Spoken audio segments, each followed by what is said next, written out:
اور محمد علیہ السلام آخری پیغمبر ہیں تو میں مانتا ہوں اس بات کو. تو اگر میں یہ کہوں کہ میں مسلمان ہوں تو یہ جھوٹ نہیں ہے.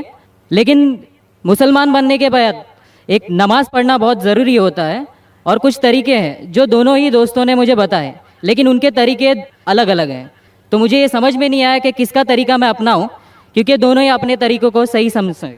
بھائی صاحب نے سوال کیا کہ اگر اللہ ایک ہے اس میں ماننا ہے اور محمد صلی اللہ علیہ وسلم پیغمبر ہے تو میں مانتا ہوں, تو اس طریقے سے مسلمان ہوں میں. لیکن میرے دو دوست, ایک شیعہ ایک سنی, اور مسلمان بننے کے لیے نماز پڑھنا ضروری ہے, تو کس طریقے سے نماز پڑھوں؟ بھائی صاحب آپ کہتے ہیں کہ اللہ ایک ہے, آپ مانتے ہیں کہ اللہ کے پیغمبر محمد صلی اللہ علیہ وسلم آخری پیغمبر ہے, تو آپ نے کہا کہ کس طریقے سے نماز پڑھوں. یہ شیعہ سنی جو آپ نے پوچھا, آپ جب قرآن پڑھیں گے, قرآن میں نہ شیعہ ہے نہ سنی ہیں, قرآن میں نہ شیعہ ہے نہ سنی ہیں. قرآن شریف میں کہا گیا ہے سورہ عمران میں سورہ نمبر 3 آیت نمبر 103 میں وَاعْتَصِمُوا بِحَبْلِ اللَّهِ جَمِيعًا وَلَا تَفَرَّقُوا, کہ آپ آپس میں اکٹھا ہو کے اللہ کی رسی کو مضبوطی سے پکڑو. اللہ کی رسی ہے قرآن اور صحیح حدیث. تو آپ دیکھیں قرآن میں کیا لکھا ہے اور اللہ کے رسول کے صحیح حدیث میں کیا لکھا ہے. تو جو بھی آپ سے کچھ کہتا ہے اگر قرآن اور صحیح حدیث کے مطابق ہے آپ اس کی بات مانو. جو ذاکر کہتا ہے وہ بھی کچھ اہم نہیں اسلام میں, ذاکر اسلام میں زیرو ہے. جو ذاکر کہتا ہے وہ بات ماننا ضروری نہیں, لیکن جب میں قرآن کا حوالہ دیا تو آپ کو قرآن کی بات ماننا فرض ہے. جب میں صحیح حدیث کا حوالہ دیا تو آپ کو صحیح حدیث کی بات ماننا ضروری ہے. تو اسی لیے کوئی بھی شخص کچھ کہتا ہے اگر اختلاف ہے اس میں تو پھر سے رجوع ہو جاؤ قرآن اور حدیث کے پاس, کیونکہ قرآن میں لکھا ہے سورہ نساء میں سورہ نمبر 4 آیت نمبر 59 میں ورس نمبر 59 میں اطیعوا اللہ واطیعوا الرسول, اللہ کی اطاعت کرو, اللہ کی بات مانو اور اللہ کے رسول کی بات مانو. اور وہ لوگ those have been charged with authority, جو اولو الامر ہے, وہ لوگ جو آپ کے امیر ہے. لیکن اگر ان میں اختلاف ہے پھر سے رجوع ہو قرآن و حدیث کے پاس, اللہ اور اللہ کے رسول کے پاس. تو اگر دو شخص, دو عالم, کوئی بھی اگر اختلاف ہے آپ پھر سے مڑو اللہ اور اللہ کے رسول کے پاس, قرآن اور صحیح حدیث کے پاس. پھر دیکھو کہ کون سا دوست, کون سا مسلم, کون سا عالم, کون سا مولانا قرآن اور صحیح حدیث کے مطابق کہہ رہا ہے. آپ سمجھے؟ تو اس سے پتہ چلے گا کہ کیا صحیح ہے. آپ بولتے ہیں کہ نماز پڑھنے کے طریقے میں اختلاف ہے, شروع میں کم از کم جو یکساں ہے وہ تو شروع کرو. اختلاف بہت تھوڑا ہے, نماز کے طریقے میں اختلاف بہت تھوڑا ہے, جو یکساں ہے وہ تو شروع کرو. اگر آپ مسلمان بننا چاہتے ہیں تو اتنا وقت کیوں لے رہے؟ خالی نام کے مسلمان ہونا ضروری نہیں ہے, وہ کوئی فائدہ نہیں. عملی طور پہ مانو کہ اللہ ہے کہ اس کی عبادت کرو اور آخری رسول محمد صلی اللہ علیہ وسلم پہ ایمان لاؤ, اور اس کے بعد پھر تحقیق کرو آپ کے دو دوست لوگ جو بول رہے قرآن سے کون میچ کرتا ہے, صحیح حدیث سے کون میچ کرتا ہے. کیونکہ اللہ کے رسول فرماتے, صحیح بخاری کی حدیث ہے, اس طریقے سے نماز پڑھو جس طریقے سے آپ نے مجھے دیکھا. تو جو صحیح حدیث سے ثابت ہے, قرآن اور صحیح حدیث سے, اس طریقے سے نماز پڑھو. لیکن اگر 19-20 فرق ہے, کم از کم جو یکساں ہے وہ تو شروع کرو, اختلافی باتوں پہ تحقیق کرو, انشاءاللہ پتہ لگ جائیں گا آپ کو کیا صحیح ہے. تو انشاءاللہ ابھی آپ صرف نام کے مسلمان مت نہ ہو, عملی طور کے اوپر مانو کہ اللہ ہے کہ اور اللہ کے رسول محمد صلی اللہ علیہ وسلم آخری پیغمبر ہے. Hope dance